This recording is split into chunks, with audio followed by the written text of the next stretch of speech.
51 number پر صفت یہ ہے اللہ کی نعمتوں پر شکر کرنے والی ہو، اللہ کی نعمتوں پر شکر کرنے والی ہو۔ قرآن کریم میں اللہ رب العزت ارشاد فرماتے ہیں وَإِن تَعُدُّوا نِعْمَةَ اللَّهِ لَا تُحْصُوهَا إِنَّ اللَّهَ لَغَفُورٌ رَحِيمٌ کہ اگر تم اللہ کی نعمتوں کو شمار کرو تو یقیناً تم شمار نہیں کر سکو گے۔ اللہ تعالیٰ بخشنے والا ہے، رحم کرنے والا ہے۔ یعنی اللہ کی نعمتوں کے بارے میں جو انسان سے کمی بیشی ہو جائے تو اور وہ اللہ کی طرف رجوع کرے تو اللہ تعالیٰ اس کے گناہ کو معاف کرنے والا ہے۔ اور پھر اللہ رب العزت کی ایسے آدمی پر خصوصی رحمت اور شفقت ہوتی ہے۔ تو گویا ایک باکمال عورت کی ایک صفت کیا ہے کہ وہ اللہ کی نعمتوں پر شکر کرے۔ عموماً دیکھنے میں آتا ہے عورتوں میں ناشکری زیادہ ہوتی ہے کہ بات بات پر ناشکری کرنا، اور اس ناشکری میں کبھی شوہر کے جو احسانات ہیں ان کے احسان فراموشی کرنا، کبھی گھر میں جو نعمتیں مل رہی ہیں ان نعمتوں کی ناقدری کرنا، تو یہ سب اس میں شامل ہیں۔ تو انسان اللہ کی نعمتوں کا بھی شکر ادا کرے۔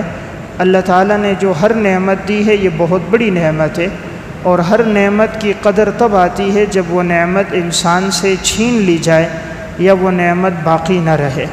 جیسے بینائی اللہ کی بڑی نعمت ہے، اس کی قدر تب آتی ہے جب اللہ نہ کرے یہ نعمت انسان سے چلی جائے۔ آج تھوڑی دیر کے لیے بجلی چلی جائے، کمرے میں اندھیرا ہو جائے، تو انسان اس وقت سوچے کہ تھوڑی دیر کا اندھیرا ہوا، میری یہ حالت ہے، ان کی کیا حالت ہوگی جن کی آنکھوں کے سامنے ہمیشہ ہی اندھیرا ہے کہ انہیں کسی وقت نظر نہیں آتا۔ آج 2 منٹ کے لیے انسان اپنی آنکھوں کو بند کر لے اور پھر دیکھے، ایسا لگتا ہے کہ شاید وہ اس دنیا میں موجود ہی نہیں ہے۔ جب بینائی نہ ہو تو نہ آدمی کائنات کا حسن و جمال دیکھ سکتا ہے، نہ کائنات میں انسان کسی اور کو دیکھ سکتا ہے۔ تو اللہ کی ہر نعمت بڑی نعمت ہے۔ آج زبان کی گویائی چلی جائے، انسان اپنے ضمیر کا اظہار نہیں کر سکتا، تو پھر کتنا مشکل ہوگا اگر زبان کی گویائی نہ ہو دوسرے کو بات سمجھانا۔ آج اگر قوت سماعت نہ ہو تو پھر کتنا مشکل ہوگا دوسروں کی بات کو سمجھنا اور پھر اپنی بات ان تک پہنچانا۔ یا ہاتھوں میں پکڑنے کی طاقت یا پاؤں میں چلنے کی صلاحیت، اللہ کی ہر نعمت بہت بڑی نعمت ہے۔ تو ایک وصف ہے اللہ کی نعمتوں پر شکر کرنا۔ اللہ نے جو نعمت دی ہے انسان اس کی قدر کرے۔ ناشکری تب آتی ہے جب انسان دنیا میں اپنے سے اوپر والے کو دیکھتا ہے، تب ناشکری آتی ہے۔ ایک آدمی کے پاس سائیکل ہے اور وہ دیکھ رہا ہے موٹر سائیکل والے کو، تو پھر وہ ناشکری کرتا ہے، حالانکہ اللہ نے اسے یہ نعمت بھی دی ہے۔ ایک کے پاس موٹر سائیکل ہے، اس کی نظر گاڑی والے پر ہوتی ہے، تو پھر وہ موٹر سائیکل کی نعمت پر شکر نہیں کرتا، زیادہ کی طلب میں لگ کر اس نعمت کی بھی ناقدری کرتا ہے۔ ایک کو اللہ نے اپنا گھر دیا 80 گز کا، اس کی نظر 160 اور 240 گز کے بنگلے پر ہوتی ہے، تو وہ موجودہ نعمت کا شکر نہیں کرتا۔ تو اسی لیے حدیث میں حکم ہے، آپ صلی اللہ علیہ وسلم نے فرمایا انظروا الی من اسفل منکم ولا تنظروا الی من هو فوقکم فهو اجدر الا تزدروا نعمت اللہ، کہ تم اپنے سے نیچے آدمی کو دیکھو، اپنے سے اوپر والے کو نہ دیکھو، یہ زیادہ لائق ہے اس پر کہ تم اللہ کی نعمتوں کو حقیر نہیں سمجھو گے۔ تو بہرحال انسان دین کے معاملے میں اپنے سے اوپر والے کو دیکھے کہ فلاں تو الحمدللہ اتنی رکعت نوافل پڑھتا ہے، آج میری زندگی میں یہ نوافل نہیں۔ امام ابو یوسف رحمہ اللہ وقت کے قاضی القضات ہو کر تذکرۃ الحفاظ میں 200 رکعت نوافل پڑھتے تھے۔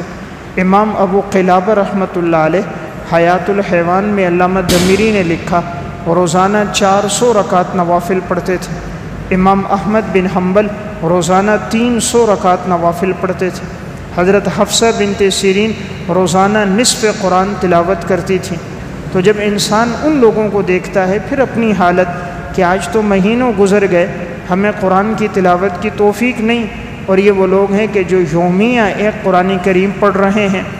آج رمضان کے علاوہ ہمیں نفلی روزوں کی توفیق نہیں، اور یہ وہ ہیں جن کے ایام تشریق عید الفطر اور عید الاضحیٰ کے علاوہ ساری زندگی روزوں میں گزر گئی۔ حضرت خنسہ بنت خدام صفت الصفوہ میں ہے 40 سال تک ان کا معمول تھا کہ مسلسل روزے رکھتی تھی۔ تو بہرحال سلف کی عورتوں میں اللہ نے ایک صفت یہ رکھی۔ تو میں نے ایک نعمت عرض کی، اللہ کی نعمتوں پہ شکر کرنا۔ نمبر 2، نمبر 52، زیادہ قسمیں کھانے والی نہ ہو۔ ایک صفت ہے زیادہ قسمیں کھانے والی نہ ہو۔ عموماً دیکھنے میں آتا ہے عورتوں میں ایک بات یہ ہے کہ وہ بات بات پر قسمیں کھاتی ہیں، اللہ کے نام کی جھوٹی قسم کھا رہی ہوتی ہیں، حالانکہ یہ جھوٹی قسم کھانا گناہ کبیرہ ہے۔ قرآن کریم نے بھی اس سے منع کیا، حدیث میں نبی اکرم صلی اللہ علیہ وسلم نے بھی اس سے منع فرمایا اور اس کو کبیرہ گناہوں میں اس کا تذکرہ کیا۔ آپ نے فرمایا الکبائر الاشراک باللہ وعقوق الوالدین وقتل النفس والیمین الغموس۔ بڑے گناہوں میں بڑے گناہ، کبیرہ گناہ، اللہ کے ساتھ کسی کو شریک ٹھہرانا، والدین کی نافرمانی کرنا، کسی کو ناحق قتل کرنا اور اسی طرح جھوٹی قسم کھانا، تو یہ بڑے گناہوں میں سے ہے۔ قرآن کریم میں بھی اللہ رب العزت نے ولید بن مغیرہ کے بارے میں کہا، اور بعض نے لکھا اخنس بن شریک کے بارے میں کہ اس کی زندگی میں یہ بات تھی کہ یہ جھوٹی قسمیں کھاتا تھا۔ تو اللہ رب العزت سورہ قلم میں ارشاد فرماتے ہیں وَلَا تُطِعْ كُلَّ حَلَّافٍ مَّهِينٍ، اور آپ اطاعت نہ کرو اس شخص کی جو بہت زیادہ قسمیں کھانے والا ہے اور بڑا ہی بے حیثیت آدمی ہے کہ جس کی اللہ کے ہاں کوئی حیثیت، کوئی قدر و منزلت نہیں ہے۔ تو یہاں لفظ ہے حلاف، بہت قسمیں کھانے والا۔ تو گویا اللہ تعالیٰ نے اس سے منع فرمایا کہ انسان کوئی ناحق اور جھوٹی قسمیں کھائے۔ حضرات سلف میں یہ معمول رہا کہ وہ لوگ سچی قسم کھانے سے بھی گریز کرتے تھے کہ ہم اللہ تعالیٰ کے نام کو حقیر دنیا کے لیے بھلا کیوں استعمال کرے۔ اس لیے کوشش کرے کہ انسان اللہ کے نام کو کبھی غلط استعمال نہ کرے، حق پر ہے قسم کھانا چاہے تو کھائے، ورنہ ناحق کبھی قسم نہ کھائے۔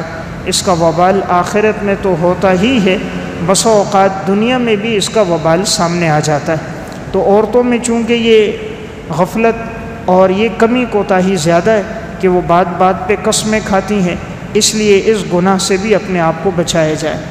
نمبر 53، چغل خوری سے بچنے والی ہو۔ چغل خوری سے بچنے والی ہو۔ عورت کی ایک صفت یہ ہے اس کی زندگی میں چغل خوری کا گناہ نہ ہو۔ اللہ تعالیٰ قرآن میں فرماتے ہیں ہماز مشاء بنمیم، کہ پس یہ وہ شخص ہے کہ جو عیب لگانے والا تھا اور چغل خوری میں چلنے پھرنے والا تھا۔ چغل خوری کرتا، ایک کی بات دوسرے تک پہنچاتا، دوسرے کی بات تیسرے تک پہنچانا۔ تو چغل خور آدمی کے لیے حدیث میں بھی بڑے سخت الفاظ میں وعید ہے کہ نبی اکرم صلی اللہ علیہ وسلم نے ارشاد فرمایا لا يدخل الجنت نمام، چغل خور آدمی جنت میں داخل نہیں ہوگا۔ چغل خور اس کو کہتے ہیں جو ایک کی بات دوسرے کو پہنچائے، اصلاح کی غرض سے نہیں بلکہ جھگڑے اور فساد کی نیت سے۔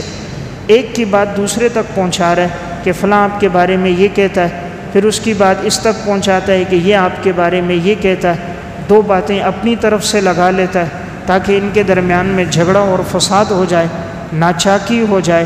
شریعت نے اس سے منع فرمایا۔ صحیح بخاری کی روایت ہے رسول اللہ صلی اللہ علیہ وسلم دو قبروں کے پاس سے گزرے، آپ صلی اللہ علیہ وسلم نے فرمایا ان دو قبر والوں کو عذاب ہو رہا ہے، اور ان میں سے ایک وہ آدمی ہے کہ جو چغل خوری کرتا تھا، اور دوسرا آدمی وہ ہے جو پیشاب کی چھینٹوں سے نہیں بچتا تھا۔ تو معلوم ہوا چغل خوری وہ گناہ ہے کہ جس کی وجہ سے انسان عذاب قبر میں مبتلا ہوتا ہے۔ تو بہرحال اس گناہ سے بھی اپنے آپ کو بچایا جائے کہ چغل خوری نہ ہو۔ عموماً عورتوں میں یہ گناہ ہوتا ہے، ایک کی بات دوسرے کو پہنچائی، پھر دوسرے کی بات پہلے کو پہنچائی، تو اس کو کچھ تبدیل کر کے، کچھ اضافہ کر کے، تاکہ ان کے درمیان ناچاکی ہو جائے، اختلاف ہو جائے، تو شریعت نے اس بات سے منع کیا۔ نمبر 54، خیر کے کام سے روکنے والی نہ ہو۔ خیر کے کام سے روکنے والی نہ ہو۔ قرآن کریم میں اللہ رب العزت ارشاد فرماتے ہیں مناع للخیر معتد عصیم، یہ وہ ہے جو بھلائی کے کاموں سے روکنے والا تھا، حد سے تجاوز کرنے والا تھا اور گناہگار آدمی تھا۔ تو یہاں اللہ تعالیٰ نے گناہوں میں اس کے اس گناہ کا ذکر کیا کہ خیر کے کام سے روک رہا ہے۔ معلوم ہوا اچھی صفت کیا ہے کہ انسان خیر کے کام کی دعوت دے اور خیر کے کام کا ذریعہ بنے، کہ اس کے ذریعے سے اللہ کسی کو ہدایت عطا فرما دے، اس کے ذریعے سے کوئی شخص راہ راست پہ آ جائے، یہ انسان کے لیے بہت بڑی سعادت کی بات ہے۔ حضرت ابو بکر صدیق رضی اللہ تعالیٰ عنہ ایمان لے کر آئے، پہلے دن گئے، دعوت دی، 6 آدمی ان کے ہاتھ پر مسلمان ہو گئے، اور بڑے بڑے جلیل القدر صحابہ حضرت ابو بکر صدیق رضی اللہ تعالیٰ عنہ کی دعوت پر ایمان لے کر آئے، جن میں حضرت عثمان بن عفان ہے، حضرت سعد بن ابی وقاص ہیں، حضرت عبد الرحمن ابن عوف ہیں، اس طرح کے بڑے جلیل القدر صحابہ کرام۔ تو بہرحال یہ ایک اچھی صفت ہے کہ انسان خیر کے کام کا ذریعہ بنے، لوگوں کو دین کی دعوت دے، خیر سے روکے نہیں۔ تو ایک کامیاب عورت وہ ہوتی ہے، اگر شوہر اللہ کے راستے میں وقت لگانے کے لیے جا رہا ہے تو وہ اس کو اس خیر کے کام سے روکے نہیں، اس کی معاون بنے کہ ٹھیک ہے آپ جا رہے ہو، انشاءاللہ اللہ ہمارے لیے بھی انتظام فرما دے گا، اس کے حق میں دعا گو رہے۔ اگر بچہ حفظ کرنا چاہتا ہے، بچہ اور بیٹا عالم بننا چاہتا ہے، دین سیکھنا چاہتا ہے، گھر کے ماحول میں دین آنا چاہ رہا ہے، یہ شوہر کی خواہش ہے، تو عورت روکنے والی نہ بنے بلکہ اس کام میں اس شوہر کی معاون بنے۔ حدیث میں آتا ہے ایک نیک عورت کی صفت جو بیان کی آپ صلی اللہ علیہ وسلم نے فرمایا، اچھی عورت، نیک عورت وہ ہے زوجۃ مؤمنۃ تعینہ علی ایمانہ، کہ وہ عورت جو مومن ہو اور نیکی کے کاموں میں، ایمان کے کاموں میں تعاون کرنے والی ہو، اچھے کاموں میں معاون بنے، وہ نیک عورت ہے۔ خود تہجد کے لیے اٹھتی ہے، شوہر کو بھی اٹھا رہی ہے، فجر کی نماز کا وقت ہے، خود بھی اہتمام ہے، بچوں کو بھی اہتمام کروا رہی ہے، گھر کے اندر خود بھی ماحول بنایا، بچیوں کو بھی نماز کا پابند بنا رہی ہے۔ تو یہ ہے خیر کی دعوت دینے والی، جو اپنے عمل سے، اپنے کردار سے دعوت دیتی ہے، اپنے پردے کے اہتمام کے ذریعے سے، اپنی زبان کے ذریعے سے اور اپنی شخصیت اور کردار کے ذریعے سے معاشرے میں اللہ نے اس کو ہدایت کا ذریعہ بنایا۔ تو بعض عورتیں ایسی ہوتی ہیں جو خیر کے کام سے روکتی ہیں، اگر بچہ دین پڑھنا چاہ رہے اسے روکتی ہیں کہ یہ پڑھے گا، حافظ بنے گا، کھائے گا کہاں سے، دین سیکھے گا، نمازی بنے گا، اس کا کھانا پینا کہاں سے ہوگا، شوہر دیندار بن جائے گا تو گویا زندگی میں کچھ پریشانیاں آئیں گی، پردے کا حکم آئے گا تو ہمارے لیے تکلیف ہوگی، حالانکہ اسی میں اس عورت کے لیے راحت اور اطمینان ہے، اسی سے اس کی زندگی خوشگوار ہوگی۔ تو ایک عورت کی ایک اچھی صفت کیا ہے کہ وہ خیر کے کاموں کی دعوت دینے والی ہو، نہ کہ روکنے والی۔ نمبر 55، غصے کو پینے والی ہو، غصے کو پینے والی ہو۔ قرآن کریم نے اس صفت کو بھی بیان کیا ہے ایمان والوں کے اوصاف میں، کہ مومنین کی صفت یہ ہوتی ہے کہ وہ اپنے غصے کو پیتے ہیں، یعنی غصے کو برداشت کرتے ہیں، اپنے غصے کا اظہار کسی اور پر نہیں کرتے۔ اگر غصے کی حالت ہو بھی حتی الامکان کوشش ہوتی ہے اس غصے میں کسی کو تکلیف نہ پہنچائیں۔ اللہ تعالیٰ نے نبی اکرم صلی اللہ علیہ وسلم سے ارشاد فرمایا کہ ہم نے آپ کو نرم مزاج والا بنایا، آپ کا مزاج بھی نرم ہے، آپ کی گفتگو بھی نرم ہے۔ خدا نخواستہ آپ کے مزاج میں سختی ہوتی، آپ کی گفتگو میں ترش روئی ہوتی تو یہ محبت کرنے والے جو صحابہ کرام ہیں یہ آپ سے دائیں بائیں منتشر ہو جاتے۔ فرمایا فَبِمَا رَحْمَةٍ مِّنَ اللَّهِ لِنْتَ لَهُمْ وَلَوْ كُنْتَ فَظًّا غَلِيظَ الْقَلْبِ لَانفَضُّوا مِنْ حَوْلِكَ، پس یہ اللہ تعالیٰ کی رحمت ہے کہ اللہ نے آپ کو نرم مزاج بنایا۔ اگر آپ کا مزاج سخت ہوتا، آپ کی گفتگو سخت ہوتی، آپ کا دل سخت ہوتا تو یہ لوگ آپ کے ارد گرد سے تتر بتر ہو جاتے، منتشر ہو جاتے۔ معلوم ہوا کہ ایک اچھی عورت کی صفت یہ ہے اس کے مزاج کے اندر نرمی ہونی چاہیے، عفو درگزر اس کی زندگی کا حصہ ہو، وہ معاف کرنے والی ہو، جب غصہ آ جائے اس کو پینے والی ہو۔ اللہ تعالیٰ نے قرآن کریم میں جو جنت کا وعدہ فرمایا وہ کن اوصاف پہ فرمایا؟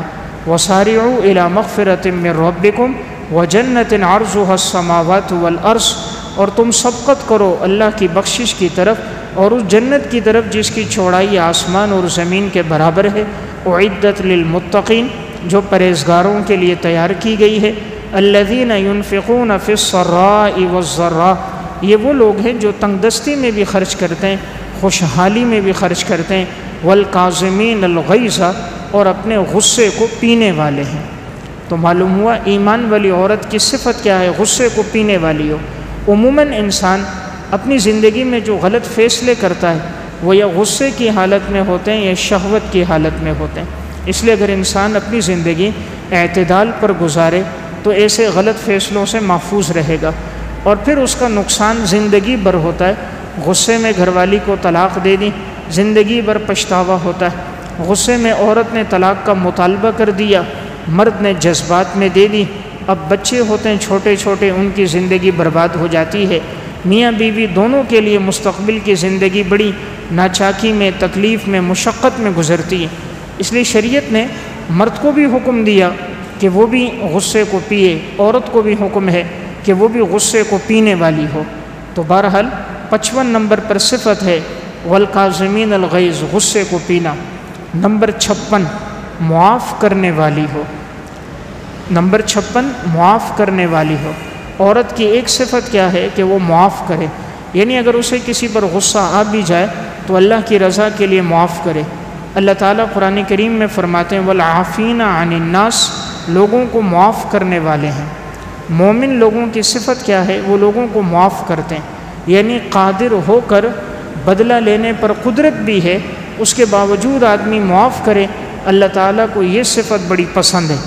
آپ دیکھیں آپ صلی اللہ علیہ وسلم کے سگے چچا حضرت حمزہ رضی اللہ تعالیٰ عنہ حضرت وحشی نے بڑی بے دردی سے شہید کیا تھا، اور ان کے جسم کے اعضاء الگ الگ کر دیے گئے، ٹکڑے ٹکڑے کر دیے گئے، کان الگ، اعضاء الگ. اس کے باوجود آپ صلی اللہ علیہ وسلم نے انہیں بھی معاف فرما دیا. فتح مکہ کا موقع ہے کہ وہی لوگ جو کل تک جنہوں نے 13 سال ظلم کیا تھا، حضرت بلال رضی اللہ تعالیٰ عنہ کو تپتی ہوئی ریت پہ لٹانے والے، خباب ابن ارد کو کوئلوں پہ، انگاروں پہ لٹانے والے، حضرت سمیہ کو ناحق شہید کرنے والے، حضرت عمار اور حضرت یاسر پر بے پناہ ظلم کرنے والے، حضرت زنیرہ پر ظلم کر کے آنکھوں کی بینائی چھیننے کا سبب بننے والے، یعنی کون سا ظلم جو انہوں نے نہیں کیا. اور 3 سال تک آپ صلی اللہ علیہ وسلم کو شیب ابی طالب میں محصور رکھنے والے. لیکن جب آپ سن 8 ہجری فتح مکہ میں داخل ہوئے ہیں، آپ کے ساتھ تقریباً 8000 سے زائد صحابہ اکرام کا لشکر جرار موجود ہے. جب انسان فاتحانہ داخل ہوتا ہے، نعرے لگتے ہیں، سینہ تان کے داخل ہوتا ہے، دشمن کو کہتا ہے آج ان کو چھوڑا نہیں کریں گے، آج ان سے ہم اپنا ایک ایک بدلہ لیں گے، ماضی میں انہوں نے ہمیں کیا کیا تکلیفیں دی. لیکن جب حضور داخل ہوئے ہیں، آپ کا سر اتنا جھکا ہوا تھا، اتنا گویا سواری کے ساتھ آپ کا سر لگ رہا تھا. اور آپ نے فرمایا آج کا دن جنگ کا دن نہیں، آج کا دن رحم کا دن ہے، آج شفقت کا دن ہے. جو اپنا دروازہ بند کرے گا اس کے لیے بھی رحم. من القى السلاح فهو آمن، جو ہتھیار ڈالے گا اس کے لیے بھی امن. من اغلق بابه فهو آمن، جو دروازہ بند کرے اس کے لیے بھی امن. من دخل دار ابی سفیان فهو آمن، جو ابو سفیان کے گھر میں جائے اس کے لیے بھی امن. جو لڑنے کے لیے نہ نکلے اس کے لیے بھی امن. آپ نے سب کو امن دیا، چند ایک کے علاوہ آپ نے سب کو معاف کر دیا، کسی سے کوئی بدلہ نہیں لیا. تو دیکھیں قادر تھے، قدرت تھی. آپ چاہتے تو ہر ایک کا نام لے لے کر ماضی کے ان برائیوں کو اور ظلم کو سامنے رکھ کر ایک ایک سے بدلہ لیتے، لیکن آپ علیہ السلام نے سب کو معاف فرما دی. تو یہ آپ کے عالی اخلاق ہیں. تو ایک بہت اہم صفت ہے انسان معاف کرنے والا. معاف کرنے سے عزت گھٹتی نہیں ہے. آپ صلی اللہ علیہ وسلم نے فرمایا، صحیح مسلم کی روایت ہے، نہیں بندہ کسی کو معاف کرتا مگر اس کی عزت بڑھ جاتی. معاف کرنے سے عزت کم نہیں ہوتی. جب انسان معاف کرتا ہے اللہ کے ہاں بھی عزت بڑھتی ہے، دوسرے کے دل میں بھی محبت بڑھ جاتی ہے. وہ کہتا ہے میں نے اس کو تکلیف دی، ظلم کیا، مشقت میں ڈالا، اور اس نے مجھے اللہ کے لیے معاف کر دیا، دوسرے کے دل میں بھی محبت آتی ہے. صفت الصفوہ میں واقعہ ہے، حضرت زین العابدین رحمۃ اللہ علیہ بڑے اللہ والے بزرگ گزرے. ایک دفعہ ان کے ایک خادم انہوں نے سلاخ گرم کی اور اس میں گوشت بھون کے لا رہے تھے، بھونا ہوا گوشت لا رہے تھے، ساتھ شوربہ بھی موجود تھا، سلاخ بھی گرم گرم تھی. وہ جیسے ہی لے کر آئے تو وہ گرم سلاخ ایک بچے پر گر گئی، اور جیسے جسم پہ لگی تو بچہ جلوس کے اس گرمی اور تپش حرارت کی وجہ سے وہی مر گیا. اب انہوں نے جو سر اٹھا کر دیکھا تو وہ کپ کپانے لگ گیا کہ ابھی تو میری خیر نہیں، بچہ میرے ہاتھوں مر گیا. لیکن اتنا عفو درگزر تھا، انہوں نے فرمایا جا میں نے اللہ کی رضا کے لیے تجھے معاف کر دیا. باوجود یہ کہ قادر تھے، بدلہ لے سکتے تھے، لیکن انہوں نے معاف کر دیا۔ اسی طرح تفسیر قرطبی میں روض الریاحین میں واقع ہے، زین العابدین رحمۃ اللہ علیہ بیٹھے اور خادمہ شوربہ لے کر آتی ہے، گرم شوربہ ہے، اور وہ جیسے لائی تو آپ کے کپڑوں پر، جسم پہ گر گیا، اس کا پاؤں کسی چیز میں الجھ گیا تھا۔ حضرت زین العابدین نے سر اٹھا کر دیکھا تو اس نے پہلا جملہ پڑھا، والکاظمین الغیظ، ایمان والے غصے کو پیتے ہیں، فرمایا میں نے تجھے معاف کیا۔ دوسرا جملہ پڑھا، پہلا جملہ پڑھا تو انہوں نے غصے کو پی لیا، دوسرا جملہ پڑھا والعافین عن الناس، معاف کرتے ہیں، فرمایا جا میں نے تجھے معاف کیا۔ اس نے تیسرا جملہ پڑھا واللہ یحب المحسنین، اللہ کو نیکوکار لوگ پسند ہیں، فرمایا جاؤ میں نے تمہیں اللہ کی رضا کے لیے آزاد کیا۔ تو یہ ان لوگوں کی صفت تھی کہ وہ قادر ہو کر بھی معاف کرنے والے تھے۔ تو یہ بڑی اہم بات ہے، تو انسان اپنی زندگی میں یہ صفت لے کر آئے کہ وہ قادر بھی ہو، دوسرے کا ظلم و ستم بھی ہو، اللہ کی رضا کے لیے اس کو معاف کرے۔ جب یہ عفو درگزر ہوگا، گھر سے جھگڑے، ناچاکیاں ختم ہو جائیں گی۔ آج رائی کے دانے کو پہاڑ بنا کر پیش کرتے ہیں، معمولی باتوں میں عورت کہتی ہے سوکن نے یہ کہا، دیور نے یہ کہا، ساس نے یہ کہا، سسر نے یہ کہا، شوہر نے یہ کہا، چھوٹی سی بات کو بڑھا چڑھا کے پیش کیا، ناچاکیاں بڑی، نوبت طلاق تک آ گئی۔ اگر معاف کرنے کا جذبہ ہوگا تو اللہ تعالیٰ گھر کی زندگی کو پرسکون بنا دے گا۔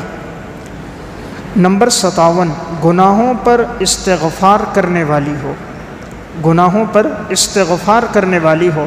عورت کی ایک صفت یہ ہے، جب اس سے گناہ ہو جائیں فوراً اللہ کی طرف رجوع کرے۔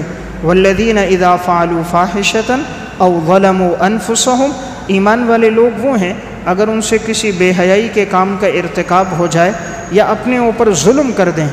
گناہ کر کے انسان کسی اور پر ظلم نہیں کرتا، اپنے اوپر کرتا ہے، اس لیے کہ گناہ کی سزا تو وہ خود بھگتے گا، تو اس لیے گناہ کر کے وہ کسی اور پر نہیں، اپنے اوپر ظلم کر رہا ہے۔ ذکر اللہ، بس ایسے موقع پر وہ اللہ کو یاد کرتے ہیں، فاستغفروا لذنوبہم، اور اپنے گناہوں پہ بخشش طلب کرتے ہیں۔ تو ومن یغفر الذنوب الا اللہ، نہیں کوئی گناہوں کو بخشنے والا مگر اللہ ہے۔ تو اگر عورت کی زندگی میں ایک صفت کہ جیسے گناہ ہو جائے فوراً رجوع الی اللہ، گناہوں پر استغفار ہو، تو اللہ تعالیٰ ماضی کے گناہوں کو معاف فرما دیتا ہے۔ اس لیے کوئی انسان انبیاء علیہ الصلاۃ والسلام کے علاوہ معصوم نہیں، ہر آدمی سے گناہ، خطا سرزد ہو جاتی ہے۔ تو جب انسان سے گناہ ہو جائے وہ فوراً رجوع الی اللہ کرے، تو اللہ تعالیٰ کو تائب آدمی بڑا پسند ہے۔ التائب من الذنب کمن لا ذنب لہ، توبہ کرنے والا گناہ سے ایسا ہے گویا کہ اس سے گناہ سرزد ہی نہیں ہوا ہے۔ نمبر 58، نرم مزاج ہو، نرم مزاج ہو۔ عورت کی ایک صفت یہ ہے اس کے مزاج میں نرمی ہو۔ فبما رحمت من اللہ لنت لہم، اللہ کی رحمت ہے کہ اللہ نے آپ کو نرم مزاج بنایا۔ معلوم ہوا کہ نرمی اللہ کی طرف سے ایک بہت بڑا اعزاز ہے۔ اللہ نے اس اعزاز اور صفت کا تذکرہ امام الانبیاء صلی اللہ علیہ وسلم کے لیے کیا۔ اس لیے اللہ اگر کسی کو نرم مزاج بنائے، اس کے مزاج میں شفقت و محبت ہو، تو یہ اللہ کی طرف سے اس کے لیے ایک بہت بڑا فضل ہے۔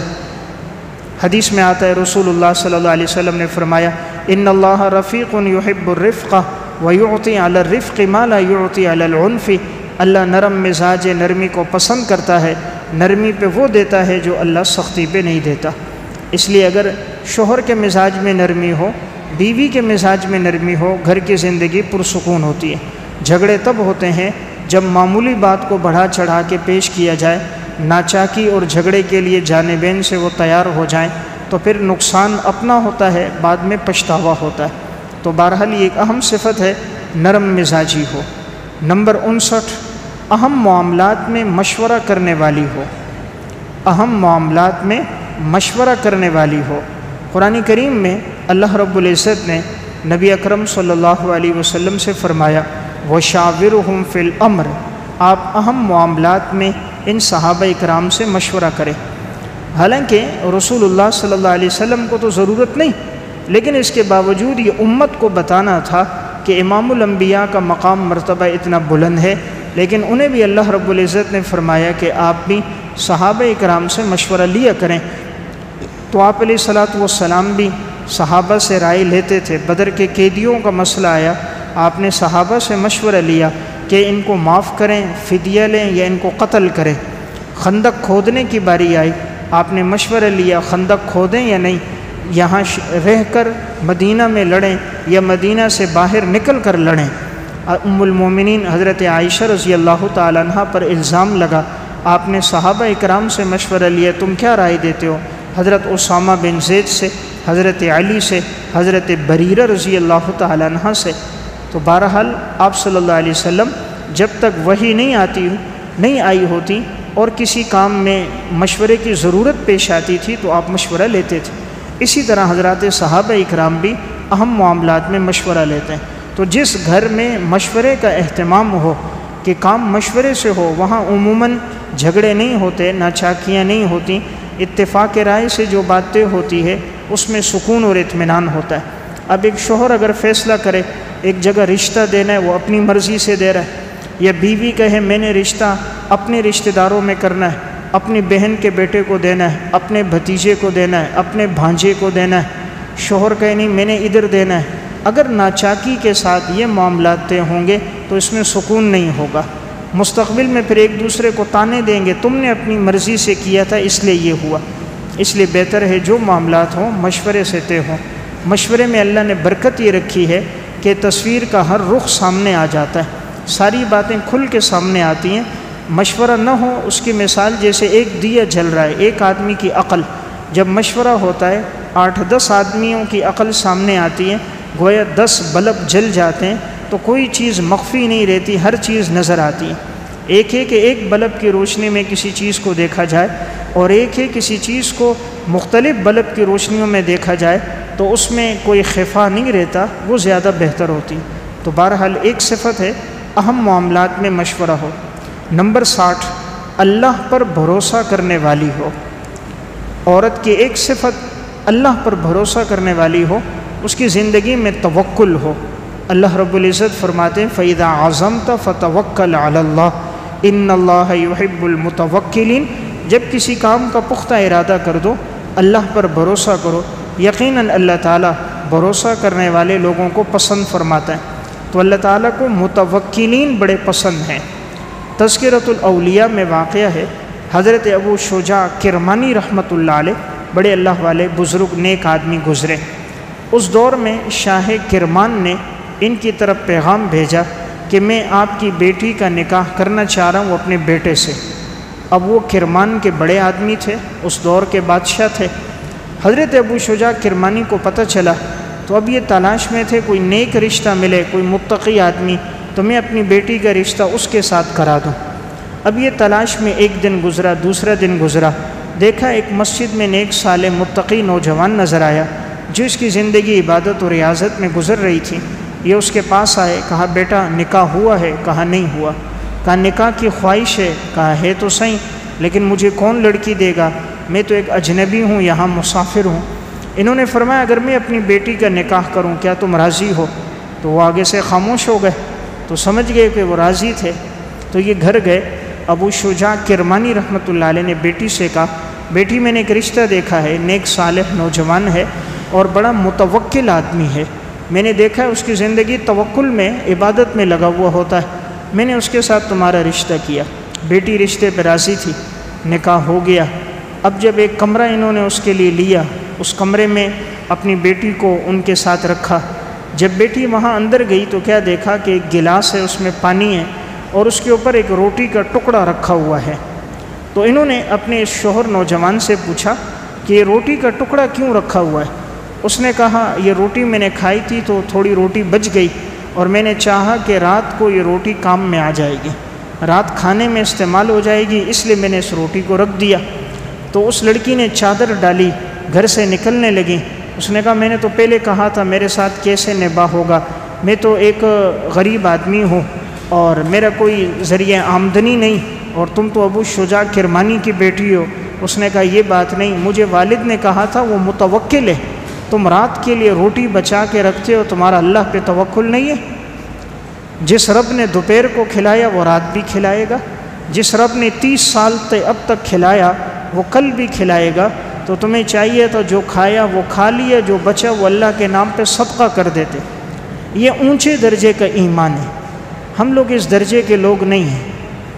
یہ ایک اعلیٰ درجے کا ایمان ہے کہ ہر وقت اللہ کی طرف رجوع اور میلان کہ رب العالمین کھلائے گا، پھر اللہ ایسے لوگوں کے ساتھ معاملہ بھی ان کے گمان کے مطابق کرتا ہے جن کا ایمان اور توکل مضبوط ہوتا ہے، اللہ کی مدد اور نصرت بھی اسی طرح ان کے ساتھ شامل حال ہوتی ہے۔ علامہ یافعی رحمہ اللہ نے روز الریاحین فی حکایات الصالحین میں لکھا، حضرت سہل بن عبداللہ تستری رحمۃ اللہ علیہ ہر نماز کے لیے تازہ وضو کرتے تھے۔ اگرچہ شریعت کا حکم تو یہ نہیں ہے تازہ وضو کرو، اگر وضو ہے تو وضو کی حاجت نہیں، لیکن اولیاء اللہ میں ایک اللہ نے یہ صفت بھی رکھی، وہ کہتے تھے ہر نماز کے لیے تازہ وضو ہو، احتیاط کے پیش نظر کہ ہو سکتا ہے وضو میں کوئی کمی بیشی ہو گئی ہو، مجھے یاد نہ رہا ہو، تو اس لیے وہ احتیاطاً تازہ کرتے تھے۔ اب جنگل کا سفر ہے، سہل بن عبداللہ تستری فرماتے میں نے نماز پڑھی، اب میں گزر رہا ہوں، عصر کی نماز کا وقت قریب آ گیا، سوچنے لگا دور دور تک پانی بھی موجود نہیں، اور عادت یہ ہے کہ میں تازہ وضو کرتا ہوں۔ اب اللہ سے دعا کی کہ یا اللہ تو پانی کا انتظام فرما دے، نماز کا وقت بالکل قریب ہے، تاکہ تیمم کے بجائے اگر اصل پانی مل جائے تو وہ زیادہ بہتر ہے۔ تیمم تو مجبوری ہے، پانی نہ ملے تو تیمم، پانی مل جائے اصل پر قادر ہو تو وضو ہے۔ کہتے میں ابھی یہ دعا کر رہا تھا، میں نے دیکھا سامنے سے ایک ریچھ ہے، وہ چلتا ہوا آ رہا ہے اور اس کے ہاتھ میں پانی کا مٹکا ہے، اور ریچھ چلتا ہوا آ رہا ہے اور پانی کا مٹکا ہاتھ میں لیا ہوا ہے۔ سہل بن عبداللہ تستری کہتے میں نے دیکھا، میں گھبرا گیا، کہیں حملے کے لیے تو نہیں آ رہا، لیکن وہ آیا اور آ کر میرے سامنے پانی کا مٹکا رکھا اور ایک جانب ہو کر بیٹھ گیا۔ کہتے میں سمجھ گیا اللہ نے میرے لیے غیبی پانی کا انتظام کیا۔ کہتے میں نے پانی سے وضو بھی کیا اور پانی بھی پیا، پانی کا ایسا ذائقہ کہ میں نے کبھی ایسا پانی نہیں دیکھا تھا۔ تو دیکھیں اللہ نے غیب سے پانی کا انتظام کرا کے، جنگل میں تازہ پانی کا بندوبست فرما کے، انسان کے ذریعے سے نہیں ریچھ کو خدمت میں لگا کر۔ تو میں نے ایک بات عرض کیا، یہ ہوتے ہیں توکل والے، یہ اللہ کو سب سے زیادہ طاقتور سمجھتے ہیں۔ ہماری نگاہ آج اسباب پہ زیادہ ہے، مسبب الاسباب پہ کم ہے۔ ہم اسباب کو زیادہ اختیار کرتے ہیں، رب سے تعلق ہمارا کمزور ہے۔ آج سب جہاں گفتگو چلتی ہے اسباب پہ بات ہوتی ہے۔ یہ نہیں میں عرض کر رہا کہ اسباب اختیار نہ کرو، شریعت کا حکم یہی ہے اسباب اختیار کیے جائیں، لیکن جس درجے کا ایمان اور توکل مسلمان کی ذات کا اللہ پر ہونا چاہیے تھا آج وہ نہیں ہے۔ آج وہ یقین کی پختگی نہیں ہے، ایمان میں کمزوری آ گئی، وہ توکل باقی نہ رہا، ورنہ خزانوں کا مالک تو اللہ ہے۔ وَلِلَّهِ خَزَائِنُ السَّمَاوَاتِ وَالْأَرْضِ، زمین آسمان کے خزانے اللہ کے پاس ہیں۔ تو میں نے عرض کیا اللہ تعالیٰ بندے کے گمان کے مطابق معاملہ کرتا ہے، جن کا توکل جتنا مضبوط ہوتا ہے اللہ رب العزت کا عمل بھی ان کے ساتھ اسی طرح ہوتا ہے۔ تو ایک صفت ہے اللہ کی ذات پہ بھروسہ ہو،